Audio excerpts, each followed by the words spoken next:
Le mystère persiste sur la disparition d'Edith Blay et de son compagnon de voyage au Burkina Faso. La Cherbourgoise de 34 ans n'a pas donné signe de vie à sa famille depuis plus de 3 semaines. Il n'y a eu aucune transaction financière sur le compte de la jeune femme depuis le 11 décembre. Le gouvernement canadien n'exclut pas la thèse de l'enlèvement pour expliquer sa disparition. Cette disparition, comme d'autres événements malheureux au fil des ans, pourrait décourager les personnes tentées par l'aide humanitaire.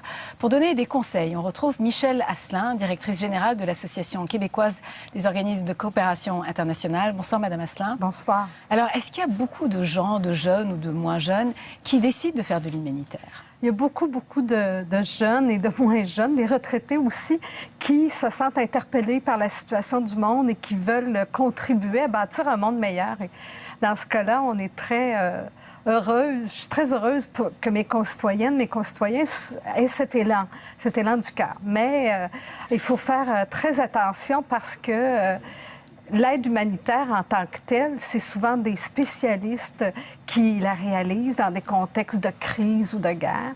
On a aussi des personnes qui font de la coopération volontaire pendant 1 an ou même 2 ans. Et on peut participer à plusieurs stages, des stages qui peuvent nous initier à la solidarité internationale parce que souvent, pour la majorité des personnes, on peut agir en solidarité. Et il y a différentes façons de le faire. Il faut être prudent. Alors justement, quelles sont les précautions, en tout cas les pièges à éviter là?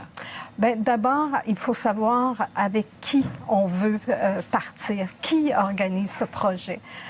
Est-ce que c'est un organisme reconnu au Québec? Vous savez, il y a des organismes qui agissent en coopération en solidarité internationale depuis 50 ans, qui sont reconnus et qui agissent avec des partenaires sur le terrain, des groupes qui respectent les collectivités locales, qui travaillent avec elles, qui respectent leur expertise. Alors, des projets qui s'inscrivent dans ces projets menés par des groupes québécois qui sont connus, reconnus, ou par des institutions. Il y a aussi, dans le cadre de stages universitaires ou de stages dans les cégeps, c'est des bonnes façons de s'initier à la solidarité internationale. Mais on ne devient pas, évidemment, Madame Asselin, humanitaire, en tout cas du jour au lendemain. C'est un peu ça que vous nous dites, là. Pas du tout. Les travailleurs humanitaires, on pense à Médecins sans frontières qui vont travailler dans des pays en guerre ou dans des crises suite à des grandes catastrophes, des tremblements de terre. On ne s'improvise pas travailleurs humanitaires, loin de là. C'est un travail spécialisé qui demande énormément de compétences. Mais on peut aider de différentes façons et vivre une expérience de solidarité internationale. La COSI coordonne avec le ministère des Relations internationales depuis 23 ans un programme de stage qui s'appelle Québec sans frontières, qui a permis à 8000 jeunes de s'initier. Et ce qui marque ces projets, c'est l'accompagnement. Pendant plusieurs semaines avant le départ, pendant le stage où les jeunes sont accompagnés sur le terrain, qui sont réalisés avec des partenaires qui ont énormément d'expérience et au retour.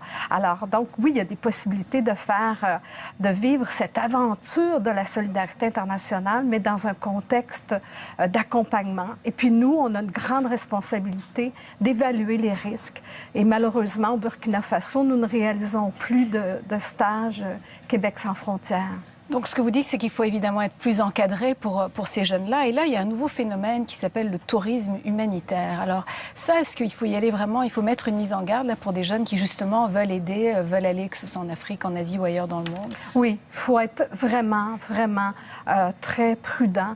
Se poser des questions. Pourquoi? Dans quel contexte? Quelles sont les valeurs qui sont promues par ces projets qu'on nous propose? Il y a même des agences privées qui ont développé, étant donné qu'ils voient un marché à conquérir. Et nous sommes assez critiques de ces projets-là et ça nous inquiète. Et ces projets-là ne marchent ou pas vraiment? Non. Bien, comment pouvez-vous réaliser un projet de solidarité en 2 semaines? Avec quel partenaire? Dans quel contexte? Avec quelles valeurs?